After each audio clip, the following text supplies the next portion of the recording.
देखिए, कल रात को तकरीबन 8:05 के ऊपर पाकिस्तान ने ट्राई करी इंडिया को स्ट्राइक करने की, और स्ट्राइक करने के लिए हमें लगता है शायद उन्होंने मिलिट्री टारगेट्स चुने। उन्होंने उधमपुर एयरबेस के ऊपर ट्राई करी, जम्मू एयरपोर्ट के ऊपर ट्राई करी। जम्मू में मिलिट्री इंस्टॉलेशन थी, चाहे वो सुंजमा में थी या नगरोटा में थी या सतवारी में थी, उनके ऊपर ट्राई करी।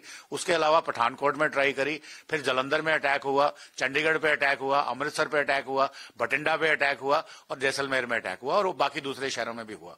तो ये अटैक जो उन्होंने प्लान किया था थोड़ा सा बड़ा लॉपसाइडेड लग रहा था। ये सारा के सारे ड्रोन अटैक्स थे और इसमें कुछ मिसाइल्स भी थी, और 100% 50 ड्रोन पाकिस्तान के मार गिराए गए हैं। और जहां तक जम्मू का सवाल है, हमने देखा यहां पे एक अनएक्सप्लोडेड मिसाइल हमको मिली है एक मिलिट्री एरिया के अंदर। उसके अलावा उन्होंने आरसपुरा और अरनिया में भी ड्रोन भेजे, जो सारे के सारे निस्तेनाबूद किए गए। जो जम्मू के जो आर्मी की एयर डिफेंस यूनिट जो ग्राउंड पर डिप्लॉयड थी, उनके जो राउंड फायर करते हैं उसमें ट्रेसर राउंड होता है। तो कल वो हमने शाम को 8 से लेकर के 8:25 तक ये सारा मंजर खुद अपनी आंखों से देखा था। इसके अलावा उन्होंने पूरी लाइन ऑफ कंट्रोल के ऊपर राइट स्टार्टिंग फ्रॉम कुपवाड़ा, केरन, तंगधार, उड़ी, बारामूला, करेक्शन, रजौरी, पुंछ, पूरी की पूरी उन्होंने शेलिंग करी है और सिविलियंस को टारगेट किया गया है। और हैवी शेलिंग हुई है अखनूर के अंदर और सांबा के अंदर। और सांबा के अंदर हमें बताया जा रहा है कि वहां पे उन्होंने 3-4 मिलिटेंट्स को भी 8 मिलिटेंट्स को भी इन्फिल्ट्रेट कराने की कोशिश की है। जो समझ में नहीं आ रही कि अगर उनको पाकिस्तान के साथ, अगर पाकिस्तान को भारत पे अटैक करना है तो वो किस किस्म का अटैक कर रहे हैं? क्या इन्फिल्ट्रेशन करवाना चाहते हैं, या वो भारत की इंस्टॉलेशन के ऊपर डायरेक्ट अटैक करना चाहते हैं? तो ये मुझे कंफ्यूज से लग रहे हैं। परंतु नतीजा ये है कि हमने उनका मुंह तोड़ जवाब दिया है। उनके जो हवाई हमले ड्रोन और मिसाइल के थे वो सारे के सारे नाकाम कर दिए गए हैं, और जो उन्होंने सिविलियंस के ऊपर शेलिंग करी थी कल उनको करने की, उसका मुंह तोड़ जवाब दिया गया है भारत की आर्टिलरी द्वारा और पिनाका जैसे सिस्टम्स के द्वारा। और विश्वस्त सूत्रों से पता चला है कि पाकिस्तान की कम से कम 4 या 5 गन पोजीशन डिस्ट्रॉयड है और उनकी बहुत सारी फॉरवर्ड पोस्ट भी डिस्ट्रॉयड है। और कल आपने देखा डीजी ISPR, जो एक लेफ्टिनेंट जनरल रैंक के ऑफिसर हैं, जो ISI के बराबर माने जाते हैं, उन्होंने प्रेस ब्रीफिंग में बोला कि हम बड़ा ह्यूमिलिटी से स्वीकार करते हैं कि हमारे 2 JF-17 डाउन किए गए हैं। ये हम पहले दिन से कह रहे थे कि हमने उनका एक JF-17 जो है उनको डिस्ट्रॉय किया और उसका मलबा दिखाया है।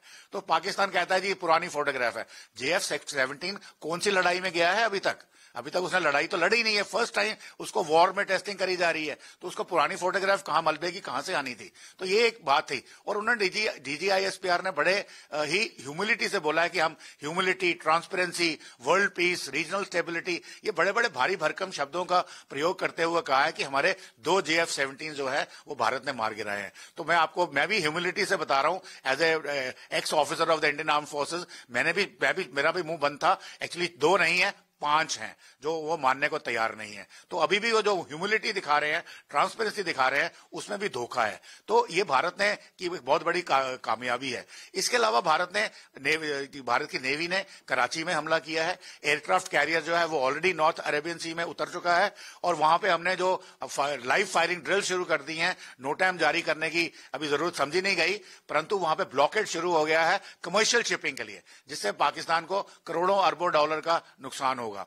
उसके अलावा हमने हिट किया है पेशावर को, और हमने हिट किया है रावलपिंडी को, और वहां पे कोई भी सिविलियन टारगेट को हिट नहीं किया गया है। और अभी पेशावर और रावलपिंडी में क्या क्या टारगेट्स हिट हुए हैं, वहां पे क्या नुकसान हुआ है, उसकी कोई आधिकारिक सूचना हमारे पास आई नहीं है। और हम जैसे ही 10 बजे आज ब्रीफिंग होगी, फिर CCS की मीटिंग होगी, और हमें बताया जा रहा है कि राजनाथ सिंह जी जो हमारे डिफेंस मिनिस्टर हैं, उन्होंने ऑलरेडी CDS को और सर्विस चीफ्स को बुला के अपना वो मंत्रणा कर रहे हैं कि इसके बाद अब जो पाकिस्तान ने कल रात को हमारे पे किया है, भारत का रिस्पॉन्स क्या होना चाहिए।